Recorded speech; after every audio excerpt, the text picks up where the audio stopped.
సిద్ధరామయ్య రాజీనామాకి సంబంధించిన breaking news చూస్తున్నాం. CM పదవికి మనస్ఫూర్తిగా రాజీనామా చేస్తున్నట్లు కర్ణాటక సీఎం సిద్ధరామయ్య ప్రకటించారు.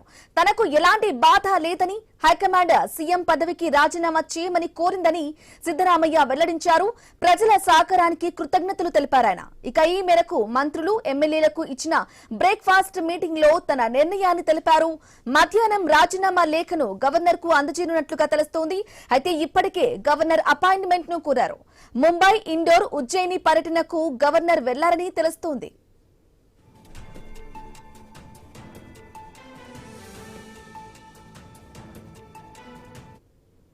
రెడ్డిగా సీఎం సిద్ధరామయ్య రాజీనామాకి సంబంధించిన బ్రేకింగ్ న్యూస్ చూస్తున్నాం. సీఎం పదవికి ఆయన మనస్ఫూర్తిగా రాజీనామా చేస్తున్నట్లు కర్ణాటక సీఎం సిద్ధరామయ్య అయితే ప్రకటించారు. అయితే తను కొన్ని కీలక వ్యాఖ్యలు కూడా చేశారు. తనకు ఎలాంటి బాధ లేదని హైకమాండ్ సీఎం పదవికి రాజీనామా చేయమని కోరింది కాబట్టి ఆయన రాజీనామా చేస్తున్నట్లుగా కూడా సిద్ధరామయ్య వెల్లడించారు. అయితే ప్రజల సహకారానికి కూడా ఆయన కృతజ్ఞతలు తెలిపారు. అయితే ఈ మేరకు మంత్రులు ఎమ్మెల్యేలకు బ్రేక్ఫాస్ట్ మీటింగ్ అయితే ఇచ్చారు. బ్రేక్ఫాస్ట్ మీటింగ్ లో డీకే శివకుమార్, సిద్ధరామయ్య కాలు కూడా మొక్కుతున్నారు. అందుకు సంబంధించిన దృశ్యాలు మనం ఐన్యూస్ స్క్రీన్ పై ఎక్స్క్లూజివ్ గా చూస్తూ ఉన్నాం. ఇదే విషయానికి సంబంధించి కంప్లీట్ డీటెయిల్ మా ప్రతినిధి గణేష్ ఫోన్ ద్వారా అందిస్తారు. గణేష్, చెప్పండి, సిద్ధరామయ్య రాజీనామాకి సంబంధించిన ఒక ఎపిసోడ్ అయితే ఉత్కంఠ రేపుతున్న అంశం అయితే ఈ రోజు కొంత తెరపడినట్లుగా కూడా తెలుస్తోంది. మనస్ఫూర్తి రాజీనామా చేస్తున్నా అంటూ ఆయన ప్రకటించడం జరిగింది. గవర్నర్ అపాయింట్మెంట్ కూడా కోరినట్లుగా కూడా తెలుస్తోంది. ఆయన అయితే గవర్నర్ అందుబాటులో లేనట్లుగా కూడా తెలుస్తోంది. అప్డేట్స్ ఏంటి? సమయంలో కర్ణాటక సీఎం సిద్ధరామయ్య రాజీనామా చేయబోతున్నారు. గవర్నర్ అందుబాటులో లేకపోయినప్పటికీ కూడా ఆయన కుటుంబంతో కలిసి ముంబై వెళ్లారు. ముంబై నుంచి తిరుగు రావడానికి ఫ్లైట్ కూడా బుక్ అవునటువంటి సందర్భంలో ఇవాళ ఆయన అందుబాటులో లేనట్టే. అందువల్ల కర్ణాటక ముఖ్యమంత్రి సిద్ధరామయ్య నేరుగా గవర్నర్ ఆఫీస్కి వెళ్తారు. అక్కడ ఆయన టేబుల్ మీద తన రాజీనామాను పెట్టడం జరుగుతుంది. అయితే అంతకంటే ముందుగానే మనం చూస్తున్నాం, చాలా ప్రశాంతమైనటువంటి ఆహ్లాదకరమైనటువంటి వాతావరణంలో కర్ణాటక ముఖ్య నాయకులంతా కూడా సిద్ధరామయ్య, డీకే శివకుమార్ ఆధ్వర్యంలో ఒక బ్రేక్ఫాస్ట్ మీటింగ్ ఏర్పాటు చేసుకున్నారు. ఈ బ్రేక్ఫాస్ట్ మీటింగ్ లోనే అంటే ఒకరికొకరు ఆలింగనం చేసుకుంటూ డీకే శివకుమార్ సిద్ధరామయ్య కాళ్ళు మొక్కడం కూడా ఒక ఆహ్లాదకరమైనటువంటి వాతావరణం కనిపించింది. అంటే రానున్నటువంటి 2 సంవత్సరాలు కూడా ఒకరికొకరు సహకరించుకుంటూ ముందుకెళ్తామన్న సంకేతాలు ఇచ్చారు.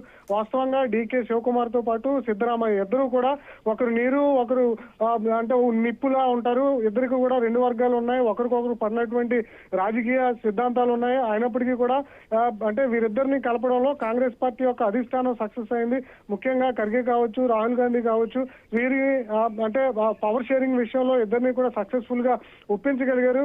వాస్తవంగా 3 ఏళ్ల క్రితం కర్ణాటక ప్రభుత్వం ప్రారంభమవుతున్న సందర్భంలోనే ముఖ్యంగా డీకే శివకుమార్ సీఎం పదవి కోసం పట్టుపట్టారు. కానీ అప్పటికే సీఎం గా గతంలో చేసినటువంటి అనుభవం సిద్ధరామయ్యకు ఉంది.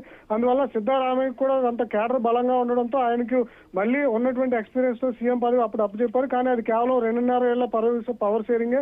అయితే అయినప్పటికీ 3 ఏళ్ల పదవి కాలం అయినా సిద్ధరామయ్య దిగకపోవడంతో డీకే శివకుమార్ కాంగ్రెస్ పార్టీ యొక్క అధిష్టానాన్ని మరొకసారి తన ఏదైతే ఇస్తానన్నటువంటి హామీ ప్రకారం పవర్ షేరింగ్ ఉందో దాని మీద చర్చలు జరిగినటువంటి సందర్భంలో డీకే శివకుమార్ కు సీఎం పదవి ఇచ్చేందుకు కేంద్ర అధిష్టానం కూడా కాంగ్రెస్ పార్టీకి సంబంధించి అంగీకారం తెలపడం, దానికి అనుకూలంగానే సిద్ధరామయ్యను ఒప్పించడంలో ఆయన సక్సెస్ అయ్యారు. దీంతో ఇవాళ కాసేపట్లోనే ఆయన రాజీనామా చేసేటువంటి సూచనలు కనిపిస్తున్నాయి.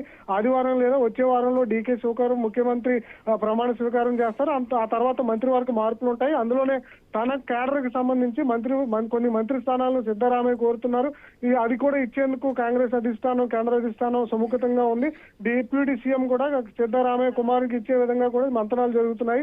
రాజ్యసభ స్థానానికి త్వరలో ఎన్నికలు ఉన్నటువంటి సందర్భంలో సిద్ధరామయ్యకి ఇచ్చేందుకు కాంగ్రెస్ పార్టీ అనుకూలంగా ఉన్నా కూడా కాంగ్రెస్ పార్టీ నిర్ణయానికి సిద్ధరామయ్య అనుకూలంగా లేరు. తాను కేవలం కర్ణాటకలో ఎమ్మెల్యేగా కొనసాగుతానని చెప్పినట్లుగా తెలుస్తుంది. అయితే వాళ్ళ రాత్రికి రాజీనామా చేసిన తర్వాత సిద్ధరామయ్య ఢిల్లీ వెళ్లే సూచనలు కనిపిస్తున్నాయి. రేపు సోనియా గాంధీ, రాహుల్ గాంధీతో సమావేశం అయిన తర్వాత మా మంత్రివర్గం తనకు అనుకూలంగా ఉన్నటువంటి ఎవరైతే వ్యక్తులు ఉన్నారో తాను కొంతమంది మంత్రివర్గంలో స్థానం కల్పించాల్సిందిగా సోనియా గాంధీ, రాహుల్ గాంధీతో సిద్ధరామయ్య మంతనాలు జరిపేటువంటి సూచనలు కనిపిస్తున్నాయి. మొత్తంగా కాంగ్రెస్ పార్టీ ఆ అంశంలో కర్ణాటక విషయంలో ప్రశాంతమైనటువంటి వాతావరణంలోనే పవర్ షేరింగ్ కి అంటే ఇప్పటికే సంకేతాలు వచ్చేసాయి. ఇద్దరు కూడా బ్రేక్ఫాస్ట్ లో చాలా ప్రశాంతంగా కనిపించారు. కాబట్టి ఈ 2 ఇద్దరు కూడా ఒకరికొకరు అంటే సహకరించుకుంటూ ముందుకెళ్లేటువంటి సూచనలు కనిపిస్తున్నాయి.